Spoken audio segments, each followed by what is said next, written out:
King, A Life by Jonathan Eig. Picture this. It's a cold December night in 1955 in Montgomery, Alabama. A nervous energy buzzes through a crowd of 5,000 people, packed so tightly into a Baptist church that they spill out into the streets. They're angry, they're frightened, and they're waiting for a leader.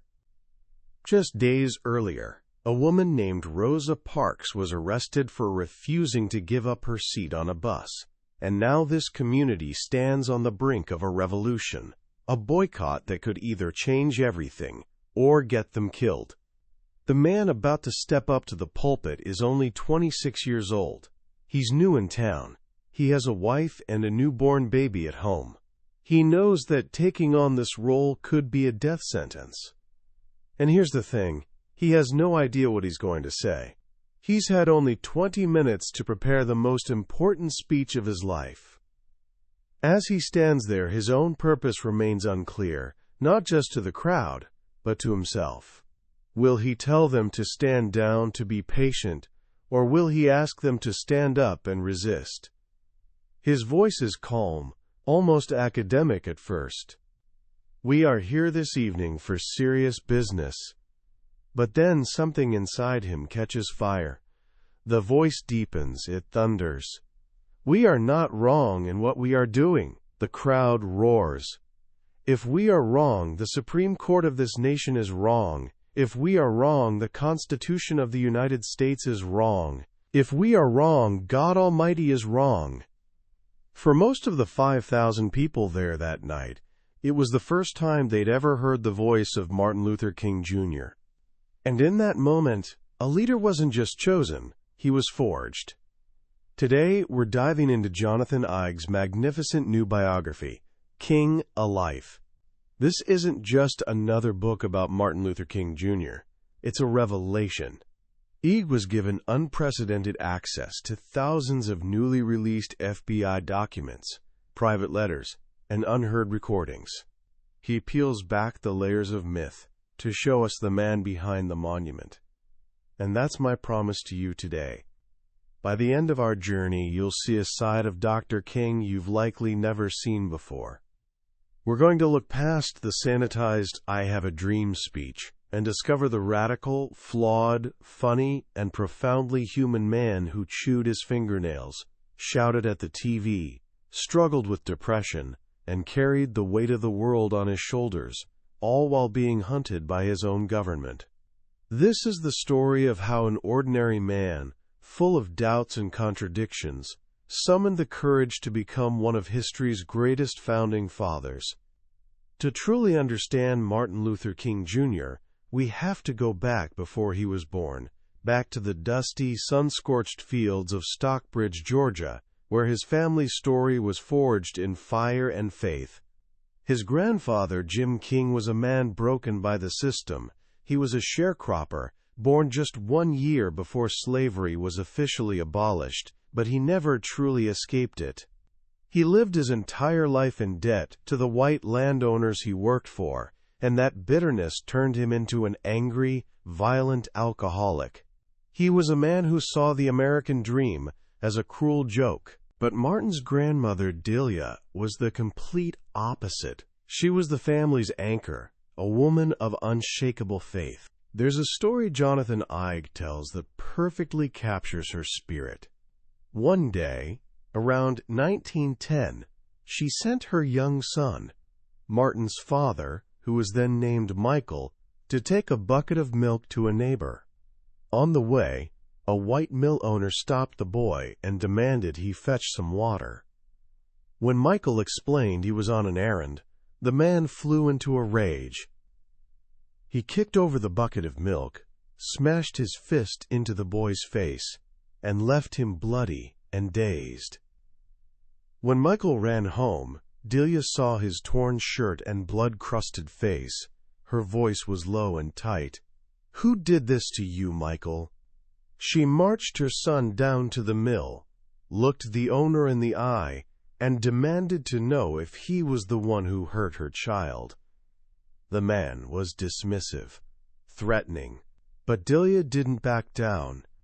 She screamed at him, and when he admitted what he'd done, she lowered her shoulder and rammed him into a shed, knocking him to the ground and hammering his face with her fists, hands hardened by a lifetime of labor.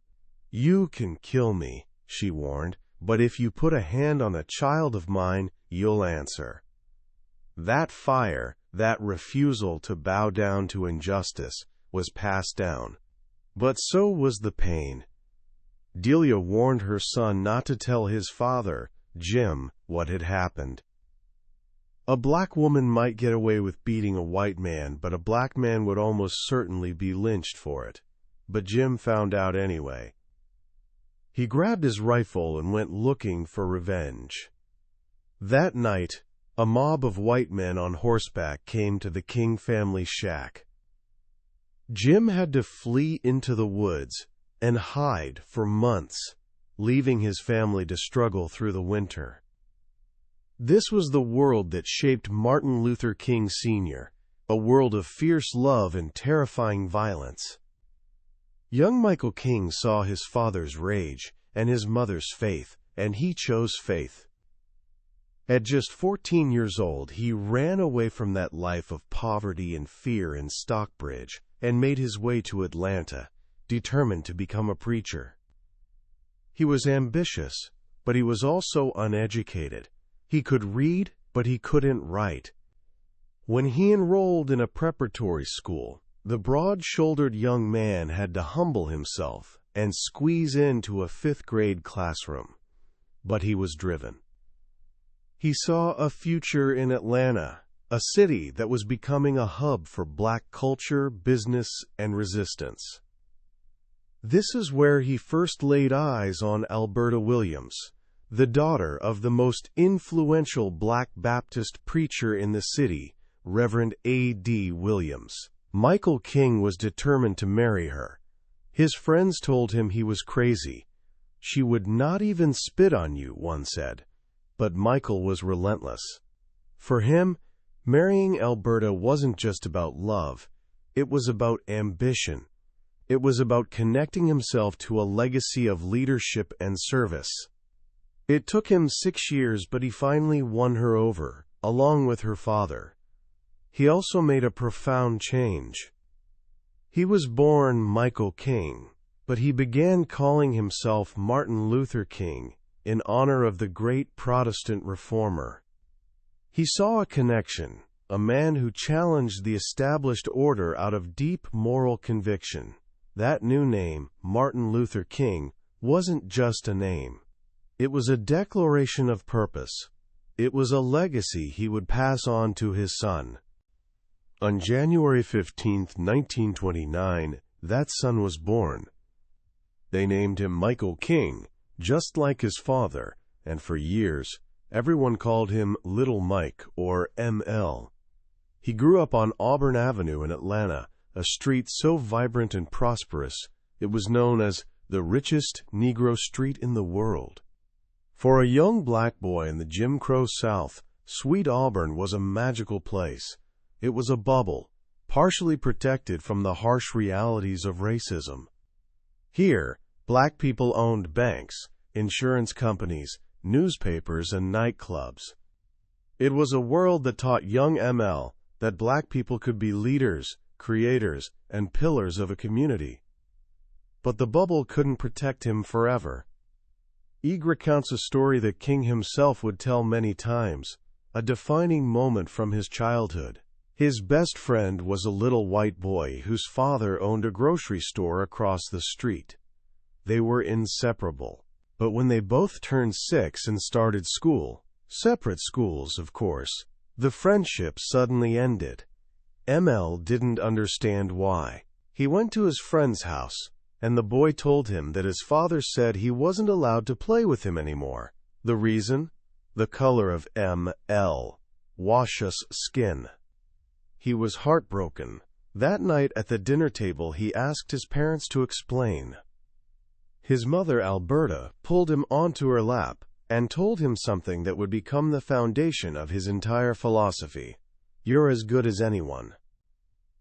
It was the first time he became aware of the race problem, and for a moment, he wrote later, He was determined to hate every white person. That hatred didn't last, but the determination to fight racism never faded. In fact, it ignited a fire within him. "You just wait and see," the 6-year-old told his family. "I'm going to get me some big words." And he did. He fell in love with language. He would memorize long passages from the Bible and listen to the soaring sermons of his father, Daddy King, from the pews of Ebenezer Baptist Church. Daddy King was a powerful, booming presence, a man who had pulled himself out of poverty and built one of the most important churches in Atlanta. He was loving, but also strict, and sometimes brutal. Eig reveals that Daddy King would often whip his children with a belt, a practice that ML despised. When he was whipped, ML would refuse to cry, a small act of defiance. One of King's closest advisors, Bayard Rustin, later speculated that this, quote, brutalization from his father is what made Martin so averse to personal conflict later in life. He could stand up to racist sheriffs, but he struggled to confront his own colleagues. This created a tension inside him, a deep desire for his father's approval, yet also a yearning to break free and find his own path. He rebelled in small ways. He told his family he had no intention of becoming a preacher, considering it intellectually beneath him. He was embarrassed by the emotionalism of the black church, the shouting and the stamping. He dreamed of becoming a doctor or a lawyer. At just 15 years old, he got an early taste of life outside the segregated South. He and other students from Morehouse College, a prestigious all-black men's school in Atlanta, spent a summer working on a tobacco farm in Connecticut. It was a revelation. For the first time, he could sit anywhere on a train. He could eat in any restaurant. He saw black people and white people attending the same churches. In a letter home, he wrote, "I never thought that a person of my race could eat anywhere, but the return journey was a harsh slap of reality." As soon as the train crossed into Washington, D.C., the curtain came down in the dining car, and he was once again segregated. "It was a bitter feeling," he said, going back to segregation. This experience solidified his determination to fight for justice, but he was still unsure how. At Morehouse, he majored in sociology and was deeply influenced by the college president, Dr. Benjamin Mays. Mays was a towering figure, a brilliant theologian and orator who taught his students that they had a special responsibility to use their education to change the world. In Mays, ML saw a model for what a preacher could be, not just an emotional leader, but an intellectual and a social reformer. He saw that the church could be a powerful engine for change. He also read Henry David Thoreau's essay, Civil Disobedience, for the first time. The idea of refusing to cooperate with an evil system fascinated him.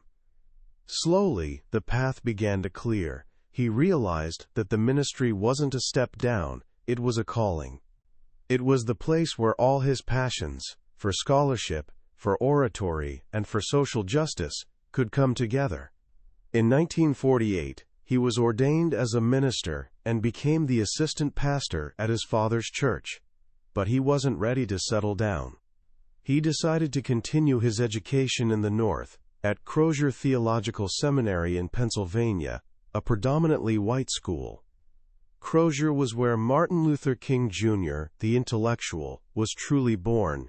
He dove into the works of the great philosophers and theologians. But he was one of only a handful of black students, and he felt the pressure to represent his race.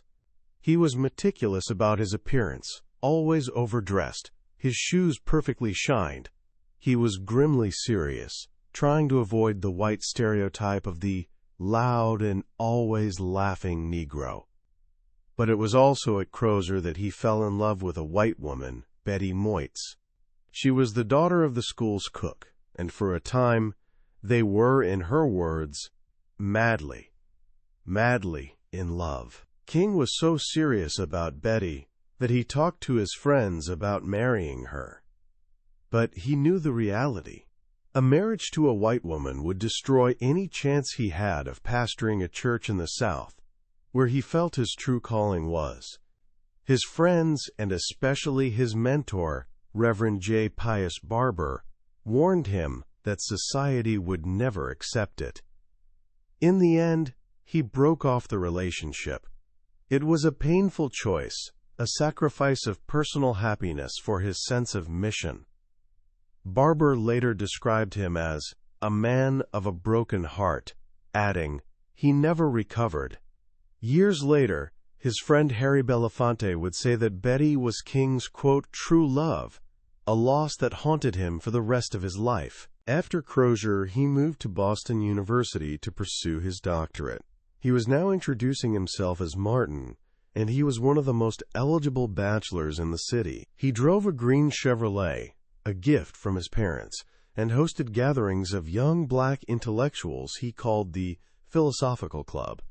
He was charming, confident, and, according to one friend, known for wrecking girls, but he was also looking for a wife. One day, a friend from Atlanta gave him the number of a young woman studying at the New England Conservatory of Music. Her name was Coretta Scott. Coretta was not like the other women he had dated. She was older, more serious, and fiercely independent. She grew up in rural Alabama, in a family that had managed to own their own land against incredible odds. She had seen her family's home and sawmill burned down by resentful whites.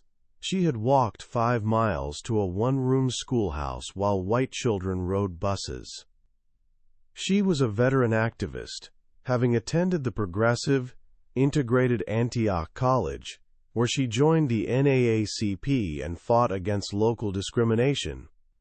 She was in Boston on a scholarship, pursuing a career as a concert singer. When King called her, he laid on his smoothest lines. "I am like Napoleon," he said. "I'm at my Waterloo and I'm on my knees." Coretta wasn't impressed by the jive, but she was intrigued. On their first date, he told her she possessed all the qualities he was looking for in a wife: intelligence, character, beauty, and personality. Coretta was hesitant. She wasn't interested in dating a minister, especially not a Baptist one. She had her own career ambitions. And she worried about Martin's father, who wanted his son to marry a girl from a prominent Atlanta family. When they visited Atlanta together, Daddy King made it clear he didn't approve of Coretta. He thought a farm girl and aspiring concert singer was an unsuitable match for his son. In a tense confrontation, Daddy King told Coretta not to take Martin too seriously. Martin, to Coretta's dismay, said nothing in her defense. It was a test. Would Martin stand up to his powerful father? In the end, he did. He told his mother he was going to marry Coretta, and Daddy King eventually, reluctantly, gave his blessing. But it came at a cost for Coretta. She changed her major from performance to music education, accepting that her husband's career would come first. Martin was clear. He wanted a wife who would be home waiting for him when he got back from work. "It was," Coretta said, "the most important decision I would make." She saw in Martin a man who reminded her of her own strong, industrious father. She also saw a partner in the cause of justice. She believed that by his side, she could still make a contribution to the world. They were married in June 1953 on the lawn of her parents' home in Alabama. In a small but significant act of independence, Coretta had the promise to obey her husband removed from her vows. After finishing his coursework in Boston, King accepted a position as the pastor of Dexter Avenue Baptist Church in Montgomery, Alabama.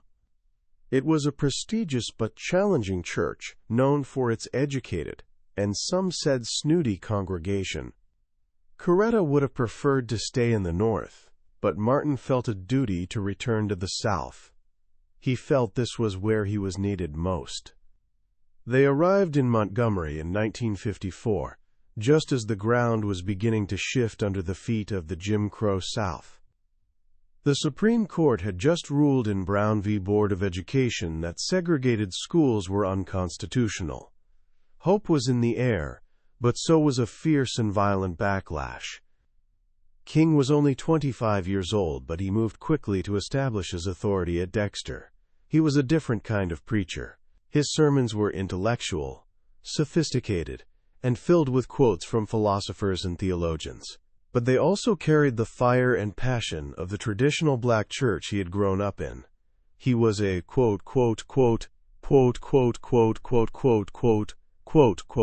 bourgeois leader of the masses, as his first biographer put it. For his first year, he focused mostly on his church and on finishing his doctoral dissertation. He was not yet deeply involved in the local civil rights activism being led by people like E.D. Nixon and Joanne Robinson. But he was watching, and he was waiting. Then, on December 1, 1955, everything changed. Rosa Parks, a seamstress and a longtime activist with the NAACP, was arrested for refusing to give up her seat on a city bus. Joanne Robinson and the Women's Political Council immediately swung into action, mimeographing thousands of leaflets calling for a one-day bus boycott. E.D. Nixon called King. He was the third person Nixon called. King was hesitant. "Brother Nixon," he said, "let me think about it." He had a newborn daughter, Yolanda, at home. He was new in town. He was only 26. But when his best friend in Montgomery, Reverend Ralph Abernathy, called moments later, buzzing with excitement, King couldn't say no. That night, leaders of the black community met in the basement of King's church. They agreed to support the boycott and formed a new organization to lead it, the Montgomery Improvement Association. They needed a president, someone who could unite the different factions of the community, someone who could speak to the press. Ralph Abernathy nominated his friend. Martin Luther King Jr., the newcomer, the young man with the Ph.D., was elected president. He had no idea what he was getting into. The boycott was a stunning success, with nearly 100% participation. The sight of empty buses rolling through the streets filled King with joy. That night, at Holt Street Baptist Church, he stepped up to the pulpit to address a crowd of thousands. It was the moment we began with. With only 20 minutes to prepare, he found the words that would launch a movement and define his life. He blended the righteous anger of the people with the Christian call for love and nonviolence. He gave them a new vision, not just of protest, but of redemption. The one-day boycott stretched into a week, then a month, then a year. It was a grueling struggle. King and the other leaders organized a massive, complex carpool system to get people to work. They held mass meetings twice a week, where King's oratory filled people with the courage to keep walking. But the white power structure fought back with everything they had. King was arrested for the first time in his life for driving 30 miles per hour in a 25-mile-per-hour zone. Late one night, he received a terrifying phone call. "Nigger," a voice said, "if you're not out of town in 3 days, we're gonna blow your brains out and blow up your house." Shaken, King couldn't sleep. He went to his kitchen to make a cup of coffee and prayed aloud. "Lord," he said, "I'm down here trying to do what's right, but I'm weak now. I'm losing my courage." And in that moment, he said, he heard an inner voice, the voice of God, telling him to stand up for righteousness and that he would be with him until the end of the world. From that moment on, King said, he lost his fear of death. Just a few days later, on January 30th, 1956, while King was at a mass meeting, a bomb exploded on the front porch of his home. Coretta and their baby daughter, Yoki, were inside but were unharmed. When King rushed home, he found an angry crowd of hundreds of his supporters, many of them armed, ready for war. The police commissioner, hoping to avoid a riot, asked King to speak to them. King stood on his shattered porch and delivered a message that would become the hallmark of his movement. "We are not advocating violence," he said. "We want to love our enemies. Be good to them. Love them and let them know you love them. If I am stopped, this movement will not stop, for what we are doing is right, and God is with us." The boycott lasted 381 days. In the end, it wasn't the walking that won the victory, but a lawsuit, Browder v. Gale, that went all the way to the Supreme Court, which ruled that segregation on buses was unconstitutional. On December 21, 1956, Martin Luther King Jr. and Ralph Abernathy boarded one of the first integrated buses in Montgomery and sat in the front. Montgomery had made King an international figure. He was on the cover of Time magazine. He was suddenly one of the most famous men in America. But his work was just beginning. In 1957, he, Abernathy, and other ministers from across the South formed a new organization, the Southern Christian Leadership Conference, or SCLC, with King as its president. Their goal was to take the spirit of Montgomery and spread it across the South. But the years after Montgomery were difficult. The SCLC struggled to find its footing. The FBI, under its powerful director J. Edgar Hoover, began to take an interest in King, especially his association with a man named Stanley Levison, a New York lawyer and businessman who had past ties to the Communist Party. King was also grappling with the immense pressures of his new fame. In 1958, while signing books in Harlem, he was stabbed in the chest by a mentally ill woman with a letter opener. The blade was lodged so close to his aorta that doctors later told him if he had so much as sneezed, he would have died. While recovering, he received a letter from a young girl that said, "I'm so glad you didn't sneeze." It was a line he would never forget. In 1960, he made the difficult decision to leave Montgomery and move back to Atlanta. He became co-pastor of Ebenezer with his father and could now devote more time to the SCLC, but his return to his father's house also meant a return to their old power struggle. That same year, the movement was reignited, not by King, but by 4 college students in Greensboro, North Carolina, who sat down at a segregated Woolworth's lunch counter and refused to leave. The sit-in movement spread like wildfire across the South, led by a new generation of young, fearless activists. They formed their own organization, the Student Nonviolent Coordinating Committee, or SNCC. King supported them, he inspired them, but he was no longer the only leader on the scene. Some of the students found him too moderate, too cautious. The pressure mounted in 1961 with the Freedom Rides, an audacious attempt by black and white activists to challenge segregation on interstate buses. The riders were met with horrific violence in Alabama. A bus was firebombed. Riders were brutally beaten. King supported the riders, and his church in Montgomery became a sanctuary for them during a riot, but he disappointed many of the young activists when he declined to join the rides himself. He was on probation for a minor traffic violation and feared a long jail sentence. It was a calculated decision, but it created a rift between him and the more militant students that would never fully heal. By 1963, King knew he needed a major victory.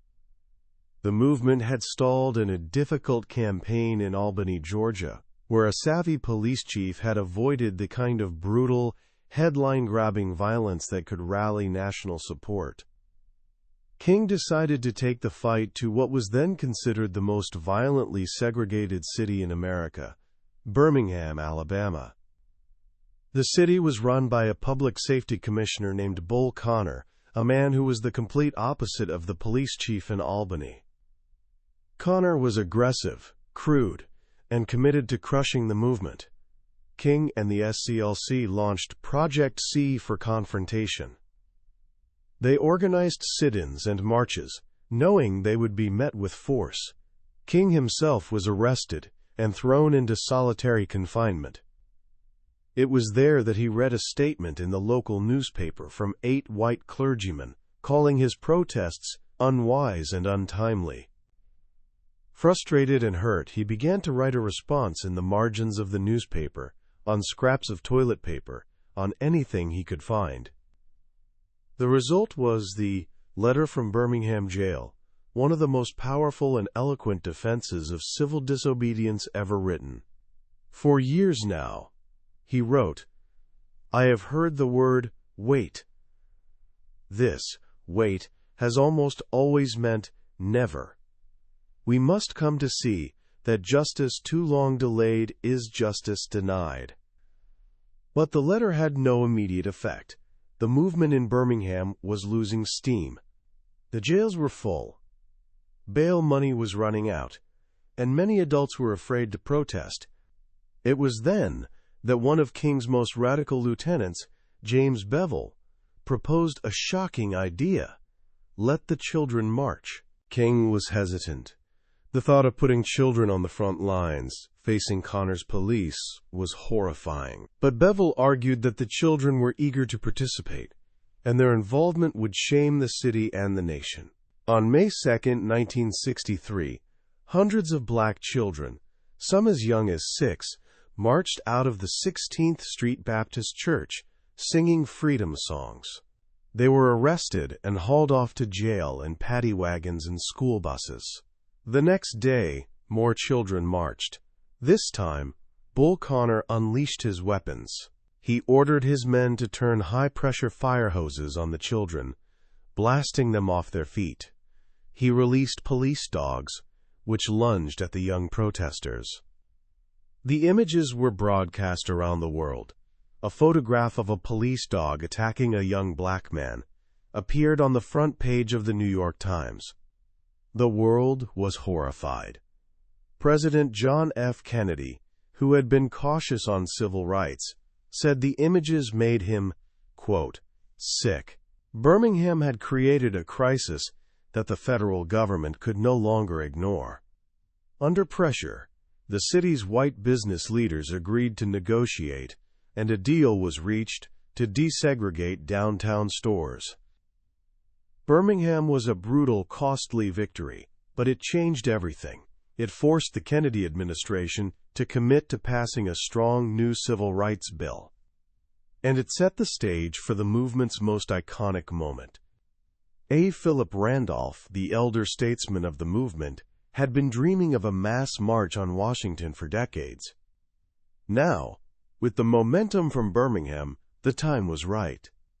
On August 28, 1963, more than 250,000 people, black and white, gathered at the Lincoln Memorial for the March on Washington for Jobs and Freedom. King was the last speaker of the day. He had worked late into the night on his speech, a carefully crafted text that spoke of the, quote, promissory note of American democracy that had come back, marked insufficient funds. He was nearing the end of his prepared remarks when the gospel singer Mahalia Jackson, who was sitting behind him, shouted, "Tell him about the dream, Martin! Tell him about the dream!" King had used the "I have a dream" refrain in a speech in Detroit a few months earlier. Now, in front of 250,000 people and a national television audience, he pushed his script aside and began to preach. "I still have a dream," he said, his voice soaring. "It is a dream deeply rooted in the American dream." He spoke of a day when his 4 little children would be judged not by the color of their skin, but by the content of their character. He spoke of a day when Alabama would be transformed into a place where little black boys and black girls could join hands with little white boys and white girls as sisters and brothers. He ended with the words of an old Negro spiritual, "Free at last, free at last. Thank God Almighty, we are free at last." The speech made him not just a leader, but a prophet. But just as the dream seemed within reach, the nightmare returned. 18 days after the march, a bomb exploded at the 16th Street Baptist Church in Birmingham, killing 4 little girls. 2 months after that, President Kennedy was assassinated in Dallas. "This is what is going to happen to me also," King told Coretta when he heard the news. He was right to be afraid. The FBI, under J. Edgar Hoover, intensified its war against him.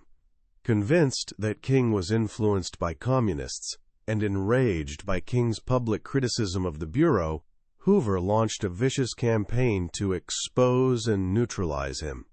Agents tapped his home and office phones. They planted bugs in his hotel rooms. They recorded his conversations, including his extramarital affairs.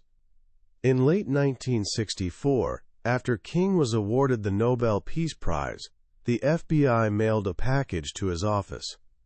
It contained a composite tape of his hotel room encounters and an anonymous, threatening letter. "King, there is only one thing left for you to do," the letter said. "You know what it is. You are done. There is but one way out for you. You better take it before your filthy, abnormal, fraudulent self is bared to the nation." It was a clear attempt to blackmail him into committing suicide. King and his friends knew it was the FBI. He was terrified, but he refused to be broken. Instead, he turned his attention to the next great battle, voting rights. In early 1965, he brought the SCLC to Selma, Alabama, a city where Sheriff Jim Clark was every bit as brutal as Bull Connor. For weeks, protesters marched to the courthouse to try to register to vote, and for weeks, they were beaten and arrested. King decided to escalate the pressure with a 50-mile march from Selma to the state capitol in Montgomery. The first attempt, on March 7, 1965, became known as Bloody Sunday. As 600 marchers, led by John Lewis, crossed the Edmund Pettus Bridge, they were brutally attacked by state troopers with clubs and tear gas. King was in Atlanta that day, but the images of the violence once again shocked the nation. President Lyndon B. Johnson, who had a much deeper commitment to civil rights than Kennedy, was outraged. He went before a joint session of Congress to propose a strong new voting rights bill. In a speech that brought tears to King's eyes as he watched on television, Johnson adopted the anthem of the movement. "Their cause must be our cause too," the president said. "And we shall overcome." The march to Montgomery finally took place, protected by federal troops. It was a triumphant moment, a shining moment, King said. That summer, President Johnson signed the Voting Rights Act of 1965 into law. In many ways, it was the peak of the civil rights movement. In just a decade, the movement had toppled the legal structure of Jim Crow in the South. But King knew the fight was far from over. The victories in the South had done little to address the crushing poverty, slum housing, and police brutality faced by black people in the northern cities. In 1966, he made the controversial decision to take the movement north to Chicago. He and his family moved into a dilapidated apartment on the city's west side to experience the conditions of the ghetto firsthand. Chicago was a different kind of battle. There was no obvious villain like Bull Connor. There were no clear-cut segregation laws to protest. The enemy was a more subtle systemic racism, enforced not by whites-only signs, but by discriminatory real estate practices and political machines. When King led marches into all-white neighborhoods, he was met with a hatred even more vicious than what he had seen in Mississippi. Mobs of white residents hurled rocks, bottles, and bricks. King himself was struck by a rock. "I've never seen anything like it in my life," he said. "I think the people of Mississippi ought to come to Chicago to learn how to hate." The Chicago campaign ended in a messy, complicated compromise that many felt was a defeat. It was a brutal lesson for King. He realized that changing laws was one thing, but changing hearts and deeply entrenched economic systems was another. At the same time, the movement was fracturing. A new generation of activists, led by Stokely Carmichael, was growing impatient with nonviolence. They raised the cry of "Black Power," a slogan that frightened many white allies and troubled King. He understood their anger, their desire for self-determination, but he feared that a turn towards separatism and violence would be self-destructive. And then there was Vietnam. King had grown increasingly tormented by the war. He saw it as a moral catastrophe, a drain on the resources that were desperately needed to fight poverty at home. His advisors warned him that speaking out would alienate President Johnson and destroy his relationship with the White House. But his conscience would not let him remain silent. On April 4, 1967, exactly 1 year before his death, he stepped into the pulpit of Riverside Church in New York and delivered his most controversial speech.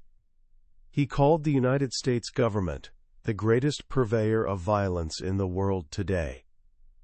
The backlash was immediate and overwhelming. Newspapers that had once praised him now condemned him. The NAACP and other civil rights leaders distanced themselves from him. President Johnson was furious. King was now more isolated than ever. Donations to the SCLC dried up. His popularity plummeted. He felt depressed, exhausted, and unsure of the way forward. He told Coretta, "People expect me to have answers, and I don't have any answers." But out of this despair came his final, most radical vision, the Poor People's Campaign. He proposed to bring an army of the poor, black, white, Hispanic, Native American, to Washington, D.C. They would build a shanty town and engage in massive civil disobedience to disrupt the functioning of the government until Congress passed an economic Bill of Rights for all poor Americans. It was a call not just for civil rights, but for a, quote, radical reconstruction of society itself, a revolution of values. It was a desperate, audacious plan, and many, including his own staff, thought it was doomed to fail. In the midst of this planning, a call came from Memphis, Tennessee. The city's black sanitation workers were on strike, protesting miserable pay and dangerous working conditions.